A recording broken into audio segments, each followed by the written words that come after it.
आपसे पूछने चाहता हूं कि समाज में जब मुद्रास्फीति के कारण, इन्फ्लेशन का कारण भ्रष्टाचार है, हमारे जो पूंजी की प्राथमिकताएं उसको उल्टा करना, तोड़ना, तोड़ मरोड़ के करना, जो हमारे देश के लिए अनुकूल नहीं है, काला धन कारण है। और यहां तक कि इस पैसे के कारण चुनाव का यानी दोषित होना, वो भी तीसरा कारण है। दुनिया भर के कुकर्म किया जाती है। और इलेक्ट्रॉनिक्स वोटिंग मशीन जो बनी है उसमें जो माइक्रो कंट्रोलर है वो कौन बनाता है? वो जापान बनाता है, जापानीज कोई कंपनी बनाती है।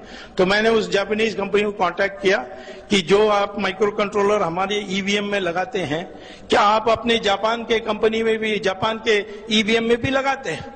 तो उसने कहा हम कोई पागल हैं, हम तो ईवीएम नहीं उपयोग करते हैं, हम तो बैलेट पेपर में चलते हैं।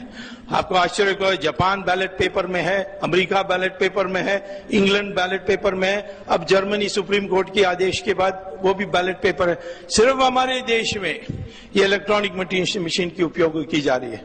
तब भी जब मैंने कोर्ट में केस डाली तो हाई कोर्ट ने पूछा मुझसे, कोई ऐसा आप सुझाव दे सकते हैं कि मशीन का भी उपयोग हो और धांधली भी ना हो? तो मैंने उनको कहा कि जैसे एटीएम मशीन में आप पैसा लेते हैं तो रिसीट आती है, वैसे वोट के लिए बटन दबाने के बाद एक रिसीट आनी चाहिए जिसमें लिखा होना चाहिए किसको आपने दिया, किसको आपने बटन दबाया।